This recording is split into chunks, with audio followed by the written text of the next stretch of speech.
Bonjour à toutes et à tous, c'est Smart Impact, transition écologique, responsabilité sociétale des entreprises au programme, comme tous les jours avec Émilie Kovacs. Bonjour Émilie. Bonjour Thomas. Tout va bien? Très bien, vous? Je peux attaquer le sommaire? Allez-y. Bon, on y va. L'invité de Smart Impact, c'est Éric Mangin, le fondateur de l'agence de voyage responsable U2Guide.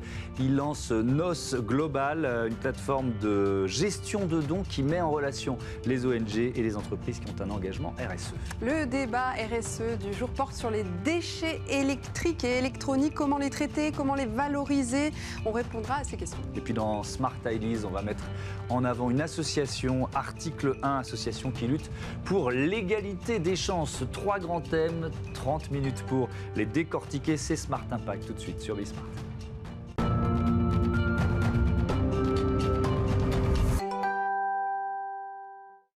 Bonjour Éric Mangin. Bonjour. Bienvenue. Merci beaucoup. Heureux de vous accueillir. Vous êtes donc le fondateur de l'agence de voyage U2Guide et vous venez de lancer, c'était la semaine dernière, Absolument. NOS Global, ça s'écrit N2OS. C'est une plateforme de gestion de dons. Comment ça marche? C'est quoi l'objectif? Alors l'objectif à la base de NOS, c'est d'accompagner les entreprises de co-créer une mission contributive, donc qui répond entre guillemets aux enjeux majeurs de la planète et des sociétés, avec leurs stakeholders, les parties prenantes, c'est-à-dire les clients et les employés. Donc ça permet en fait de contribuer à des actions environnementales ou sociales à travers le monde et de pouvoir finalement inclure dans cette démarche les employés, les investisseurs et également les clients. Et comment une entreprise, là, il y a plein de chefs d'entreprise ou de cadres dirigeants qui nous écoutent, comment ils peuvent rentrer en contact avec vous via la plateforme? Ça fonctionne comment précisément? Alors via la plateforme, via LinkedIn. Alors la plateforme en public, en fait, c'est un choix de notre équipe qui était en fait de démocratiser finalement notre produit, nos services qu'on développe pour nos clients, et donc on les a mis en version publique totalement gratuitement. Donc Oui, attention les parties. c'est exactement ce que j'allais vous demander. Quel est le rapport entre cette plateforme de dons et votre agence de voyage du coup? Alors, il n'y en a aucune. Simplement, si, c'est un peu le profit for non-profit, c'est-à-dire que U2Guide, c'est une agence de voyage qui s'est montée, entre guillemets, pour pouvoir utiliser les flux financiers du tourisme pour financer des ONG. Et donc, c'est toujours un peu dans cette même fibre, c'est-à-dire de créer finalement un cercle vertueux où l'économie traditionnelle arrive à être adossée à des objectifs environnementaux et sociaux. Donc, pourquoi vous avez créé NOS Global? C'est une offre qui n'existait pas, en quelque sorte? Effectivement, on s'est rendu compte avec les cofondateurs qu'il y avait vraiment un gros souci, entre guillemets, c'est-à-dire qu'il y avait un gros souci, un problème en tout cas à résoudre, qui était le suivant, c'est-à-dire que beaucoup d'entreprises aujourd'hui utilisent la philanthropie pour pouvoir répondre aux enjeux majeurs de la société et de la planète. Et il y a une défiance de communication, c'est-à-dire qu'effectivement, on voit qu'il y a un peu de greenwashing, on peut le sentir. Et on s'est rendu compte en fait qu'il y avait une grande partie des Français, en tout cas 44%, qui étaient en fait mal à l'aise par rapport à l'absence de résultats vis-à-vis des promesses qui étaient formulées entre guillemets par les marques.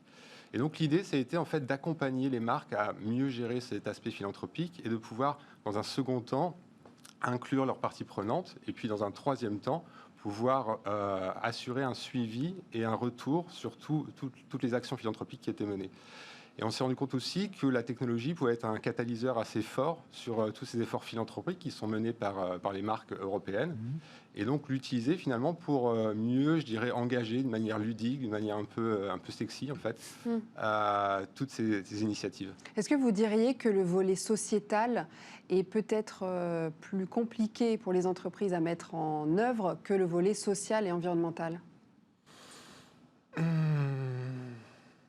Puisque vous les accompagnez sur tout ce qui est philanthropique. Je crois que c'est un aspect en tout cas qui mérite entre guillemets un appui technologique et aussi des services entre guillemets, parce qu'il y a des entreprises qui veulent bien faire mais qui n'ont pas forcément la connaissance du terrain, n'ont pas la connaissance des organismes partenaires avec lesquels ils pourraient nouer une relation, une conversation. Et nous, effectivement, donc, et avec des produits technologiques et avec des services, on va pouvoir leur permettre finalement d'aller assez rapidement sur cette thématique-là et contribuer finalement. Je ne comprends pas, c'est quoi ces produits technologiques? En quoi la technologie intervient là-dedans? La technologie intervient, entre guillemets, pour mieux... c'est-à-dire qu'aujourd'hui, dans beaucoup d'entreprises, peut-être 2 ou 3 personnes, peut-être 10 personnes, en fait, choisissent un projet philanthropique, une orientation philanthropique. Et l'idée, en fait, de la technologie, c'est que les parties prenantes, donc les clients, et les employés vont pouvoir finalement abonder dans la décision, vont pouvoir finalement influer sur le choix qui est fait par la société. donc avec une plateforme digitale, et vont pouvoir finalement permettre à la marque ou à l'entreprise de s'aligner sur les valeurs de leur audience, de leur partie prenante. Oui, concrètement, comment ça marche du coup? Ça dépend de quoi? De l'ADN de l'entreprise? Elle va donner plutôt dans quelque chose qui est logique en fonction de son cœur d'activité? Alors, on a différents produits, des produits pour les employés, des produits pour des clients. Et en fait, c'est assez simple, ça fonctionne comme une plateforme, je dirais, démocratique, entre guillemets, où par exemple les employés vont pouvoir abonder dans le choix, enfin tout le monde va être invité finalement à se positionner sur le choix que devrait faire l'entreprise. Ils votent d'une certaine façon Ils pour votent telle ou d'une telle ONG, pour tel ou tel Exactement. projet, c'est ça? Exactement. D'accord. Et vous, comment vous choisissez les ONG que vous proposez? Alors, on choisit les ONG où les entreprises peuvent bien évidemment donner leurs, enfin, entre guillemets, proposer leurs ONG également sur la plateforme, sur leur espace privé. Pardon. Et nous, effectivement, on sélectionne également nos propres ONG qui sont sélectionnées sur 5 thématiques, qui sont la biodiversité, l'éducation, l'environnement, la gestion des déchets, la reforestation et la santé. Et donc, on va les sélectionner sur plusieurs facteurs. Un des facteurs, par exemple, qui est la proximité, c'est-à-dire qu'on doit être proche du problème pour trouver une bonne solution, proche des usagers.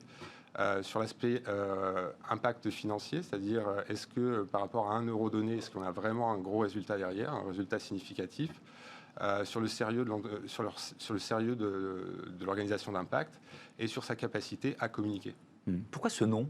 Nos, N2OS. Alors nos, c'est un concept philosophique grec ancien qui veut dire entre guillemets le nous. C'est le nous au-delà finalement du jeu.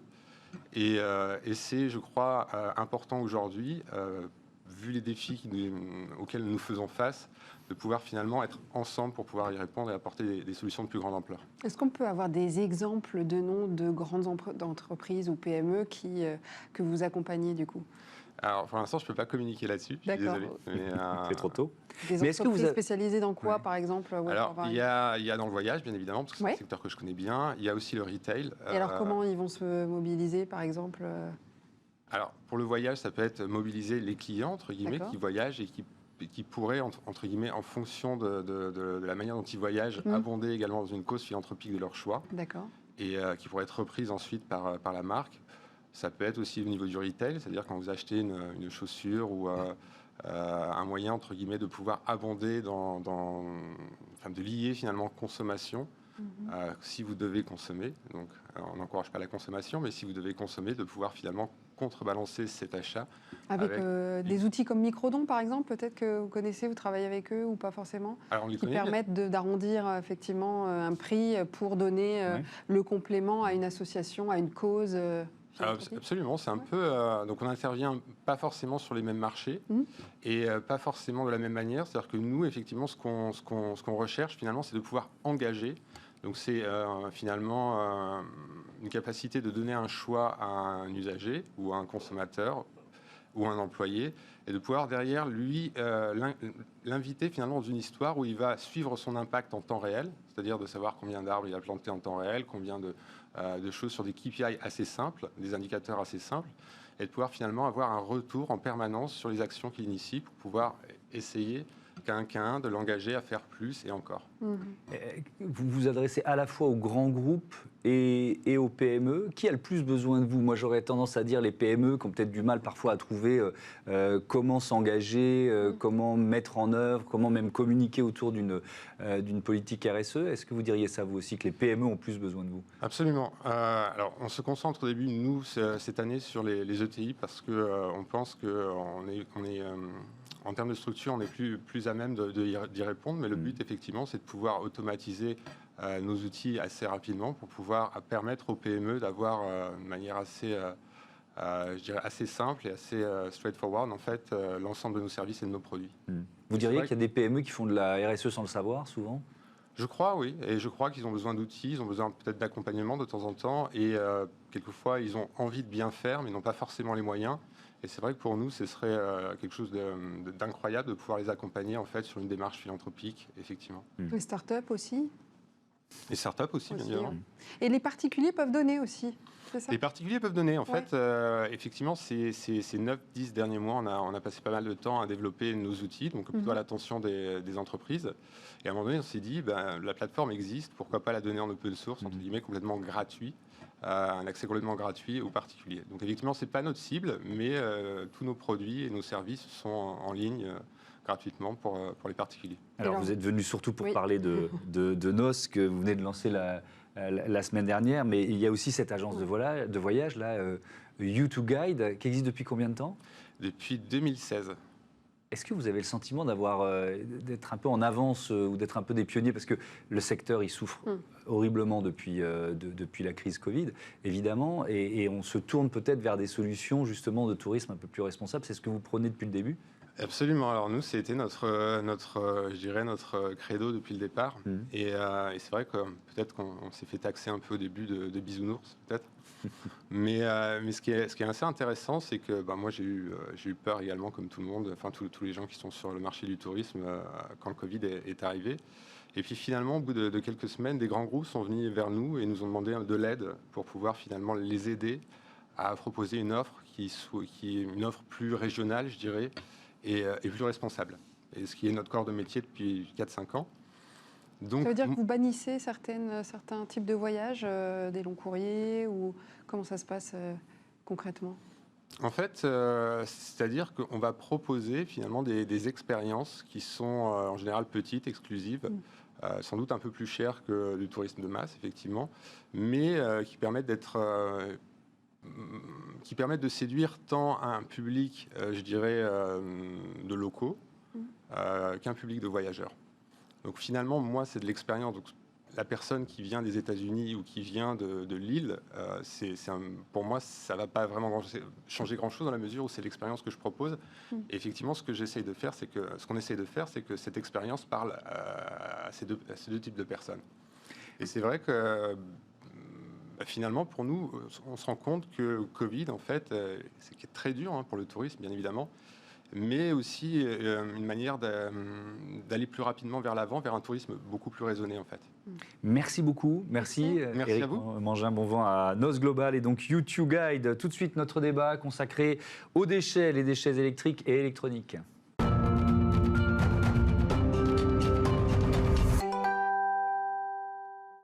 Comment recycler les déchets électriques et électroniques? C'est le thème de notre débat du jour. La réponse avec nos deux invités. Nathalie Isère, directrice déléguée d'écosystème. C'est un éco-organisme à but non lucratif en charge de la collecte et du recyclage des appareils électriques en France. Bonjour. Bonjour. Bienvenue à vous. Merci d'être avec nous. Et Emmanuel Toussaint d'Auvergne, directeur général de Screlec, éco-organisme français fondé en 1999, qui fait partie de la filière piles et accumulateurs portables, c'est ça? C'est tout à fait juste. Merci Bonjour et à bienvenue. tous les Bonjour. deux d'être avec nous. Peut-être qu'on peut déjà définir ce qu'est un éco-organisme, puisque vous êtes tous les deux des éco-organismes. Qui prend la parole? Écoutez, un éco-organisme, c'est une société agréée par les pouvoirs publics, à but non lucratif, mission d'intérêt général et qui est en charge de gérer pour écosystème les déchets électriques et électroniques, mais aussi de contribuer à l'allongement de la durée de vie des équipements, notamment au travers d'actions de réemploi, de réparation et de réutilisation de matières premières. Donc vous voyez, c'est une société à la fois qui a beaucoup d'actions sur le domaine de l'environnement, le domaine de la santé, le domaine des ressources naturelles également. Et c'est un éco-organisme écosystème, nous opérons depuis 15 ans. Donc c'est pas un statut associatif. Absolument pas. C'est vraiment. C'est une entreprise, c'est une SAS. entreprise. C'est une entreprise. Alors on commence peut-être avec un petit chiffre, je vais y arriver. Un petit chou si vous voulez, mais ça c'est que vous avez faim. Qui vient de chez vous, d'écosystème. 53,6 millions de tonnes de déchets électroniques ont été produites sur la planète en 2019. Ce chiffre devrait atteindre 75 millions de tonnes d'ici 2030, soit 9 kilos par personne dans le monde, c'est pas mal. L'Europe se situe en tête avec 72 équipements contenus dans chaque foyer. Nathalie Isère, écosystème, justement propose des solutions à ces problèmes. Quelles sont telle? Alors voilà, ce qui est important, c'est de donner aussi quelques chiffres sur la situation à date. Aujourd'hui, sur les millions de tonnes de déchets que vous évoquez, le monde en collecte aujourd'hui 17,1%. D'accord. L'Europe, 42,5%. Et au niveau de la France, on est au-delà des 50%. Donc vous voyez, la France, on est déjà un bon élève au travers des solutions qu'on peut proposer. Alors les solutions qu'on propose, c'est à la fois du curatif et du préventif. Parce que du curatif, il faut traiter ces millions de tonnes de déchets. Donc il faut proposer des solutions aux consommateurs, aux détenteurs, pour pouvoir l'aiguiller vers soit de la reprise lorsqu'il se fait livrer un nouvel équipement, soit vers des magasins qui vont collecter aussi ces anciens équipements, vers le don aussi, parce qu'on peut donner aussi des équipements qui fonctionnent toujours, notamment vers l'économie sociale et solidaire. C'est aussi le réseau de collectivités locales et déchetteries qui sont là aussi pour accueillir les déchets des administrés. Donc, vous voyez, on a tous ces types de solutions qui sont développées. On est en train aussi de développer des solutions, notamment pour les téléphones portables, sur des missions d'une enveloppe ou d'étiquettes prépayées pour pouvoir remettre ces téléphones portables et les envoyer vers l'économie sociale et solidaire qui va prendre en charge ces équipements. Donc, il y a tout un tas de solutions qui viennent. C'est la mission d'écosystème, ça? Vous Oui, la rappelez? c'est une, à la fois sur une mission, on est là pour trouver des solutions pour allonger la durée de vie des équipements, des produits, donc notamment au travers du don, du réemploi, donc c'est-à-dire potentiellement le marché de l'occasion, et ensuite sur la partie réparation et la partie fin de vie. La partie fin de vie étant vraiment l'aboutissement final de l'équipement, c'est là où on va récupérer toutes les matières. Et pour vous donner aussi en termes de perspective, on a également une mission très importante de prévention et de travailler aussi en amont avec les fabricants pour trouver des solutions avec eux pour, là aussi, diminuer l'impact environnemental de leurs équipements lorsqu'ils arrivent en fin de vie, mais aussi contribuer à l'allongement de la durée d'usage, et notamment on travaille avec eux au travers de la réparation, etc. Alors Emmanuel Toussaint d'Auvergne, Screlec, on est dans la filière piles et accumulateurs portables, donc c'est encore plus spécialisé que ce que vient de nous décrire Nathalie Isère, c'est ça? Tout à fait, donc on travaille en synergie avec nos confrères des D3E. Lorsqu'ils ont des équipements électriques et électroniques, ils en assurent le démantèlement et ils nous rétrocèdent cette partie piles et batteries pour que nous-mêmes nous en assurions la fin de vie. Donc on travaille en forte collaboration et notre métier à nous, c'est de récupérer sur le territoire l'ensemble de ce gisement. Alors, on travaille sur des micro-gisements, c'est beaucoup plus compliqué, si j'ose dire. On est sur des circuits qui sont avec de très faibles quantités. J'ai vu à l'entrée de votre plateau que vous faisiez de la collecte, donc c'est très bien. Et nous, on va collecter également ces piles et ces batteries, on va les envoyer dans des centres de tri, on va ensuite les traiter et les envoyer vers des centres de recyclage. C'est exactement la même démarche, si ce n'est que le gisement n'est pas le même. Les batteries lithium, ça fait partie des, Alors, les batteries lithium, des produits que vous récupérez? Tout à fait, ça fait partie des produits qui sont sous notre responsabilité. Et ce sont des batteries sur lesquelles on est très vigilant aujourd'hui parce qu'elles nécessitent un niveau de sécurité qui est quand même élevé. Donc, on est classé en déchets dangereux à cause de ces batteries au lithium. Et donc, on s'assure qu'il y a un traitement qui soit tout à fait intègre de l'ensemble de ces batteries pour limiter au maximum l'ensemble des risques qu'elles pourraient générer sur la filière. Mais on va donner quelques chiffres là aussi. Alors, les chiffres qu'on a trouvés sur votre site datent de 2018. 5189 tonnes de piles et accumulateurs collectés. Ça représente un taux de collecte de 46,5 qui dépasse l'objectif des 45% qui était fixé par la directive européenne. Donc ça, c'était 2018. Ça a peut-être encore progressé depuis. Oui, on avance dans le bon sens. On est presque à une pile sur deux. C'était l'objectif qu'on s'était mis à fin 2021. On est à 49% aujourd'hui. Donc on est au-delà de nos espérances par rapport aussi à ce que nous impose la directive européenne. On obtient de très bons résultats. On sent qu'il y a une adhésion de plus en plus forte aux gestes. Et en plus, nous, des opérations qui sont, on va dire, de la collecte traditionnelle, on fait aussi des opérations cycliques annuelles à travers des sensibilisations de jeunes enfants, des étudiants ou des associations aussi, pour que à chaque collecte soit associé à un don. En fait, vous nous ramenez des piles et des batteries et nous, on finance un projet. Oui, Nathalie Isert, vous aussi, vous organisez des opérations de collecte toute l'année, comme cet été, c'est ça, en partenariat avec le Tour de France? Alors, exactement, c'est-à-dire qu'on a organisé autour du dispositif du Tour de France, donc une collecte de téléphone, au travers de notre dispositif Je donne mon téléphone, donc .fr. Et notamment, l'objectif était, au travers de chacune des villes-étapes, d'organiser avec cette ville-étape une sorte de challenge, c'est-à-dire pour collecter les téléphones. Je vais d'ailleurs citer un coup de chapeau à la ville de Lure, 8200 habitants, qui nous a ramené 450 téléphones, vous voyez. C'est les meilleurs? C'est les meilleurs, c'est les meilleurs. Okay.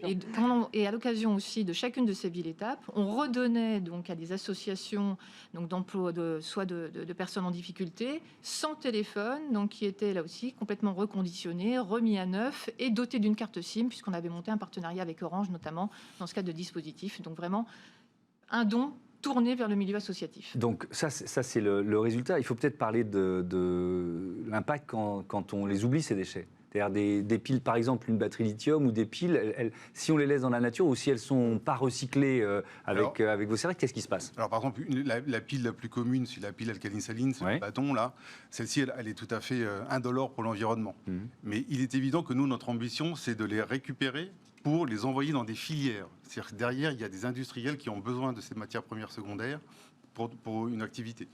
Donc, on se doit aussi de les extraire de l'ensemble du milieu pour que derrière, elles aillent vers des acteurs qui sont ciblés et qui sont en capacité de les recycler dans des conditions environnementales parfaites. Vous vous lancez aussi dans le recyclage des cartouches d'impression, c'est ça? Alors, on ne se lance pas parce qu'on travaille aussi sous l'égide du ministère de l'Environnement. Oui. Donc, dans notre périmètre, si vous voulez, on est en capacité de collecter aujourd'hui sur 30 000 points en France des petites piles et des petites batteries. Et on s'aperçoit aussi que les détenteurs de ce gisement-là ont aussi des cartouches d'encre. Donc la réponse, c'est comment on peut leur apporter le même service, sachant qu'on a un vrai savoir-faire sur ces petites quantités-là. Et donc nos adhérents, nos fabricants nous ont sollicité pour dire, écoutez, vous avez des compétences sur les piles et les batteries, est-ce que vous pouvez nous apporter le même savoir-faire pour les cartouches d'encre? Et c'est ce qu'on s'emploie à faire. Et pour les batteries de la mobilité électrique? Oui, tout à fait. C'est un vrai débat, parce que les trottinettes qu'on voit de plus en plus, on commence à dire, sont-elles vraiment des outils de la transformation écologique, quoi? Alors c'est un vrai débat, parce qu'on a vu exploser ce gisement-là aujourd'hui, et il est à la limite de notre périmètre de responsabilité, mais on se doit aussi d'apporter nos compétences. Et donc on s'est engagé dans ce qu'on appelle une filière volontaire pour répondre aux sollicitations de ces entreprises qui souhaitent donner une deuxième vie à ces batteries. Donc là, on se rejoint beaucoup plus avec les D3E pour dire comment récupérer ces batteries et comment ensuite leur offrir une deuxième vie. Merci beaucoup, merci à tous les deux. Ça passe vite, hein, les 10 minutes, mais c'était passionnant. Merci d'avoir participé à ce débat. Tout de suite, c'est Smart Ideas. Smart Ideas avec BNP Paribas. Découvrez des entreprises à impact positif.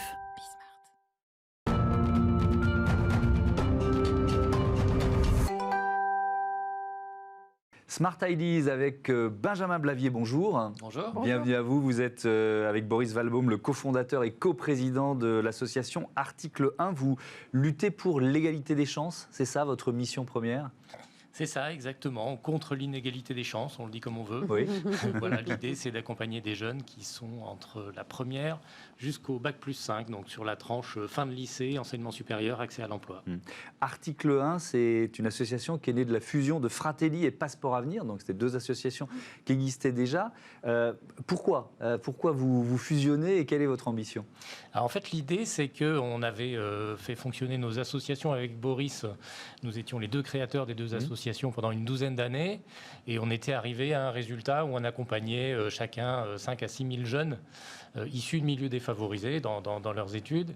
Et en fait, ce que nous nous sommes dit, c'est pas mal, mais c'est pas comme ça qu'on change vraiment la donne. Et l'objectif, c'est de faire en sorte d'avoir beaucoup plus d'impact pour toucher massivement tous les jeunes, pour qu'ils se disent, quel que soit le territoire où je grandis, quelle que soit mon origine sociale, quelle que soit ma couleur de peau, quelle que soit la fortune de mes parents, j'ai les mêmes chances de réussir mes études et mon accès à l'emploi. Et donc, du coup, nous nous sommes dit, il faut fusionner.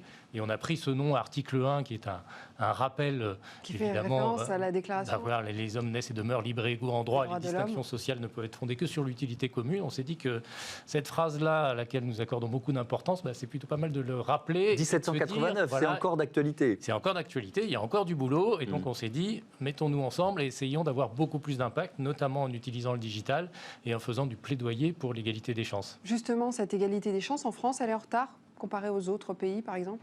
Oui, elle est en retard. Alors, c'est assez paradoxal parce qu'on entend un discours suivant lequel il y a moins d'inégalités en France qu'ailleurs. On vous dit, effectivement, les jeunes arrivent plus massivement à avoir des diplômes dans l'enseignement supérieur. Ils sont plus bacheliers, ils sont plus diplômés.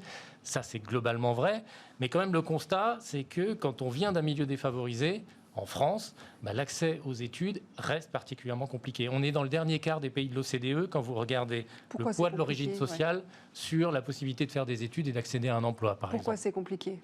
Parce que vous avez une foultitude de... Alors, il y a énormément de raisons, mais on va dire qu'une des raisons principales est liée au fait que les jeunes de milieux défavorisés n'ont souvent pas l'information sur les possibilités d'études supérieures. Ils n'ont souvent pas non plus le réseau et la confiance qui leur permet de se projeter vers les études supérieures, et notamment le manque d'exemples de réussite. Puis il y a aussi des difficultés matérielles. Même, ça reste vrai, même s'il y a des aides au logement, même s'il y a des bourses, ça reste compliqué d'aller, et en particulier dans les filières les plus sélectives de l'enseignement supérieur pour les jeunes les plus défavorisés. Là, on est en plein plan de relance. Est-ce que vous pensez qu'il aurait pu un peu plus cibler justement les jeunes plus défavorisés? Est-ce que vous iriez jusqu'à dire que c'est une occasion manquée, ce plan de relance? Moi, je le pense très sincèrement, parce que, en fait, évidemment, c'est très bien qu'il y ait eu toutes ces initiatives en faveur des jeunes, mais je pense qu'effectivement, on risque de se retrouver dans une situation où les plus mis à l'écart vont être ceux qui étaient déjà les plus défavorisés ou les plus discriminés. Je vous donne un chiffre qui est d'un sondage du Secours populaire en cette rentrée, là, hein, donc je ne parle pas de la période du confinement, on est vraiment maintenant. Vous avez 57% des parents CSP-, comme on dit, qui estiment que leurs enfants ont pris du retard scolairement. Et vous en avez 19% qui disent que ce retard est irrattrapable. Voilà, donc on voit bien qu'en matière de soutien scolaire, d'études, il y a des difficultés sur lesquelles on aurait pu appuyer en disant « Ok, on fait quelque chose pour l'ensemble des jeunes, mais plus spécifiquement pour ces publics, on fait une action massive pour aller les chercher. » Et c'est la même chose, moi je le vois pour les étudiants défavorisés que l'on suit, dans les questions d'accès au stage, dans les questions d'accès à l'alternance, dans les questions d'accès à l'emploi. Quand vous êtes en période Covid, mais qu'en plus vous n'avez pas les réseaux et que vous pouvez être susceptible d'être discriminé pour X raisons, ça devient particulièrement tendu. Donc nous, notre alerte, c'est de dire attention, sur ces publics-là, il faut absolument continuer à mettre en place des actions positives, continuer à travailler avec les associations pour aller les chercher en complément évidemment de ce plan de relance. Aller les chercher dans des quartiers défavorisés, en zone rurale aussi? Oui, alors nous on parle de jeunes de milieux populaires. On n'a pas forcément trouvé mieux comme terminologie, mais l'idée ce sont effectivement des jeunes qui sont dans des quartiers populaires, mais aussi évidemment les zones rurales ou les petites villes, et également les bassins désindustrialisés. Enfin, on voit bien qu'il y a une foultitude de cas de figure de jeunes et de parents qui se sentent en situation d'injustice et se disent on ne part pas à armes égales avec les autres. Et c'est vrai aussi évidemment dans les campagnes, c'est aussi vrai dans les campagnes que dans les quartiers. Avec cette question de confiance, c'est le même, parce que vous disiez l'un des leviers sur lesquels on peut agir, c'est le réseau et la confiance. C'est-à-dire que quand on n'a pas d'exemple, on n'ose pas se dire je peux faire des études supérieures, je peux tenter Sciences Po, etc., etc. C'est vrai quels que soient les quartiers, ça ? En zone rurale comme en quartier de banlieue. C'est aussi vrai, et dans les campagnes et dans les zones rurales, vous avez aussi un phénomène qui est l'éloignement géographique, avec la crainte de la mobilité pour aller effectivement partir ailleurs de là où on est pour aller faire des études supérieures. Ça n'est pas simple. Les exemples de réussite manquent effectivement partout. Un chiffre assez marquant, là aussi, c'est l'étude PISA. Un jeune issu de milieu défavorisé a résultat équivalent au bac. Donc on ne parle pas du travail ou du talent, là. Résultat équivalent au bac, il ira 2 fois moins dans les études supérieures sélectives, longues. Voilà. Donc, pourquoi ? Ça veut dire qu'effectivement, une des raisons, c'est ce manque d'exemples de réussite, d'où le fait que nous, on a beaucoup travaillé avec des jeunes que l'on appelle les visages, qui sont des jeunes emblématiques, justement, de ces quartiers ou de ces zones rurales, qui disent, OK, moi, je vais vous raconter mon histoire de vie pour dire que c'est quand même possible, dans certaines conditions, d'y arriver, et j'accepte qu'on voit mon visage en ces périodes démasquées, là, pour justement dire à d'autres que c'est quelque chose qui est possible pour eux. Voilà, des visages à découvrir sur le site de votre association Article 1. Merci beaucoup, Benjamin Blavier. Voilà, c'est la fin de cette émission. Elle passe vite, cette demi-heure, mais c'est plutôt bon signe. Heureusement, on sera là demain. On sera là demain, 9h, midi et 20h30, Thomas. Oui, sur Bismart, la chaîne des audacieuses et des audacieux. Salut, à demain.